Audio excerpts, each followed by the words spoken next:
Welcome. This is Dr. Gary Sullivan, Chief of R&D and creator of IOP Technology. This study uses data from a small public university to demonstrate the value of 3D organizational charts as applied to organizational issues. Two-dimensional organizational charts are the typical means of seeing an organization. They are useful in describing reporting relationships, but they tend to oversimplify more complex issues. For example, how hard can it be to get accurate information flowing up and down?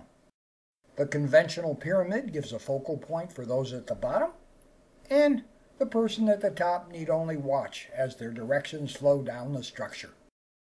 Changing the perspective to a 3D view suggests that things may not be quite so easy. People can now be seen as individuals in relationships with each other as well as with their leaders. And new embedded pyramids suddenly become more visible, each with their own focal point. And each of these focal points is being addressed by people who have unique strategic profiles. These kite-like profiles are a graphical way of defining the different ways people have of seeing the world. Some people are sensitive to detail. Others focus on the central aspects of an issue. Some want certainty of outcome. Others are willing to accept uncertainty in exchange for a faster speed of response. Everybody is unique. And this variation is functional. There are vagaries and variations in any activity, and having people with different processing preferences helps ensure that human resources are available to handle these variants when they occur. Now, leaders also have a profile. Aligning this profile with the individual staff members and with the mission of the group is one of the challenges facing any leader. And that challenge happens at the apex of all of the pyramids in the organization. To one degree or another, the perspectives of these individual leaders must be taken into account. Raises, promotions, and other perks can depend on it. So each of these units may get a somewhat different interpretive flavor of any common input they receive. One of the reasons that executives send out general memos is to limit the range of this interpretive variation. But at the end of the day, there will always be something of a quagmire of different understandings. And if you have ever wondered why there are so many meetings, you now know one of the reasons. They are unavoidable. They are at least partially based on the need to continuously align people. And the root cause of this continuing need is simple. Any directive, in fact, any communication at all, must pass through the basic information processing model to be intelligible to anyone. And here is how it works. People can pay attention to different aspects of a communication. For example, they can focus on detailed content or on the general thrust. They might be processing the information differently. For example, putting different weights on different aspects of the input. And even if they understand the same thing and put the same weight on different aspects, they might intend to do different things with it. Some may be inclined to action, others to planning and other thought-based responses. That gives us three sources of variation, each of which can take on a different value. And they can interact with each other in different ways. And all of this is happening in three-dimensional space with multiple interacting people, each of whom has their own unique way of interpreting the world. If you have ever wondered why leadership is such a prized commodity, you now know one of the reasons. Getting everyone attached to the same wagon and pulling it in the same direction is an active process with a lot of variables moving all at the same time. Leadership is a process that can be learned, but it does require an investment that not everyone is prepared to make. The insights of multiple pyramids, the root causes of divergence, leadership challenges, and the like could have been obtained without three-dimensional graphics. However, 3D has allowed us to grasp all of these concepts within a single framework. In other words, they can all be seen as part of the same thing. That alone adds a level of understanding otherwise unavailable. And there is another factor that 3D modeling has added to the equation. People can now visually see themselves in relationship to the whole of which they are a part. This can switch strategic style preferences from automatic to manual. The depth of understanding is substantially enhanced, complexity is made transparent, and a level of increased tolerance has probably been added to everyone's judgmental equations. It's a good thing for all involved.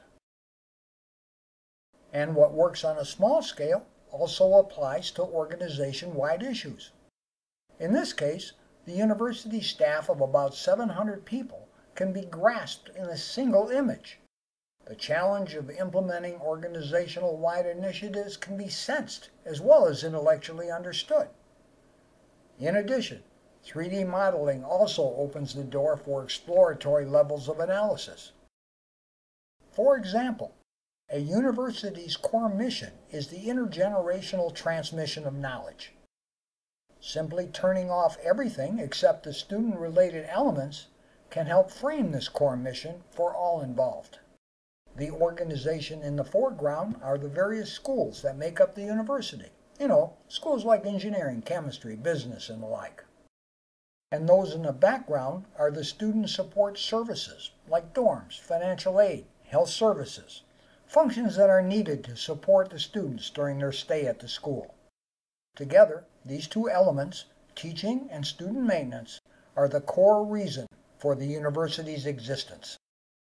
Switching visualization back and forth between the core and the entire organization gives an instant sense of proportion. The image may call attention to the fact that people have to be managed as well as paid, or that units have to be coordinated as well as facilitized with equipment and office space. These kind of insights can open up creative options that might otherwise have escaped attention. Thus, 3D organizational graphics can play a creative role. For example, research can draw on the same professional talent as used in teaching. Contrasting the research and teaching functions might suggest opportunities for luring professional talent, donor interest, or attracting an increased proportion of exceptional students. Our studies have shown that visual images contain more raw information than do vehicles such as words and numbers. And they have also shown that the amount of raw information is a key determinant of creative volume. Three-dimensional modeling provides a wealth of raw information upon which all involved can draw.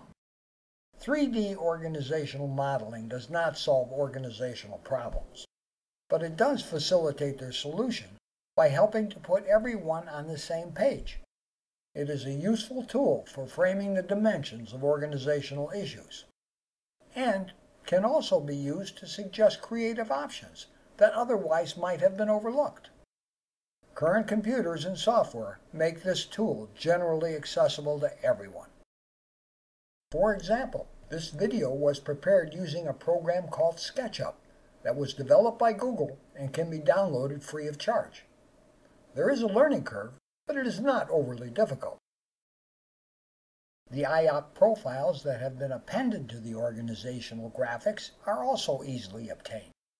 They can be extracted from the IOP Consultants package in Microsoft Word format and pasted to a presentation as JPEG images.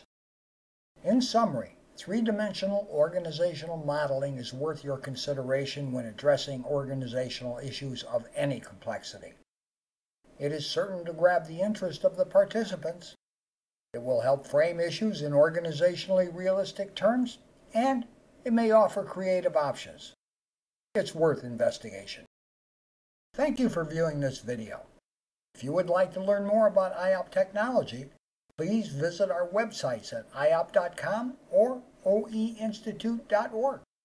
Both sites have much more information on IOP and the areas where it has or can be applied. Thank you again for your interest in IOP technology.